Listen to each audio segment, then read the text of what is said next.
Jill. Thanks so much for being on the show today. Thank you very much for having me. Of course. So we're going to talk with Lorin today about a coaching business that she started. It's actually not her first business. She's started many businesses, but this is her latest. So we're going to find out why she did it, why she started this particular business. We're also going to talk about how she did it, how did she start it, how did she grow it.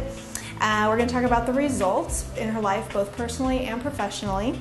And then we're also going to talk about what she does and what small business owners should do when it comes to coaching. So Lorin, tell us, why did you start this business? You know, it's a great question. I started this business because I was in business for seven and a half years as an entrepreneur and didn't know that I could have support. I didn't know that there was women entrepreneurs out there that would support one another.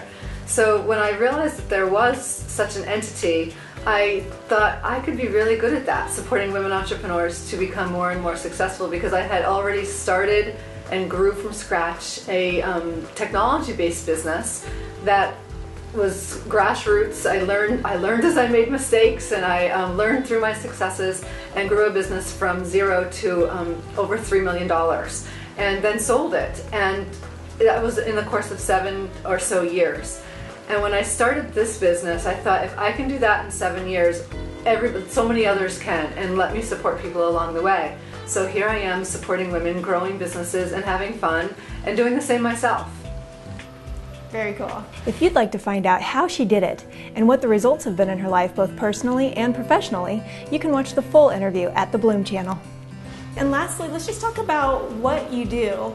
And also, we can talk about what women should do when it comes to coaching. But first, let's talk about what you do. As the owner of this business, what do you do on a daily basis?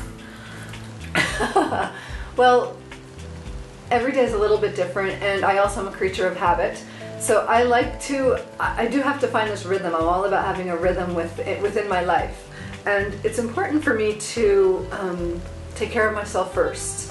I always believe that if I have this big vision for my life and my business, that work can't be the thing that drives me every single day. My health has to be first. So I try to get out, 4 to 5, sometimes 6 days a week for some exercise. That's the way I start my day. A really good day starts with a little peace and quiet too. That doesn't happen every single day, to be honest with you.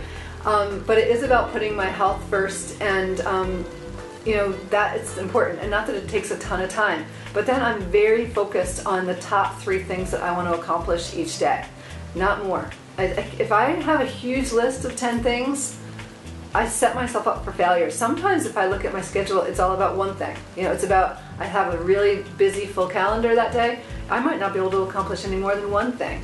So I do try to set myself up for forward action every single day, and forward momentum every single day. And that's an important structure for myself. Yeah, interesting. That's funny. I'm reading the 4-Hour Workweek with Tim Ferriss.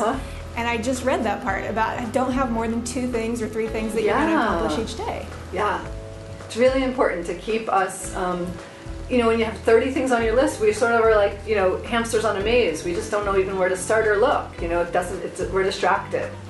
Yeah. And the internet already does that. Having access to the internet with all this information already is distracting. So I think we have to be in charge of our minds, to tame those monkeys and get one thing accomplished, sometimes 2, and I actually try to look in 3 areas. I try to look at work, what's one thing, for my personal life, me personally, what's one thing, and then for my family, what's one thing. Those are 3 things. That's enough for a day, especially with all the email, all the requests that come in through different areas now. Facebook, I have for people that are reaching out to me, and voicemail. It's never ending. So with all those distractions, or and I don't want to call them distractions, but demands for attention, we have to be in charge of those 3 areas really clearly every single day. Yeah, very good. Okay, cool. Well, that was fantastic to learn a little bit about your business. I think we probably could do an hour-long interview on it since you've been in business for so long. But thank you so much for telling us about how you've done it, and for sharing with us about your experiences. Yeah, my pleasure. Thank you.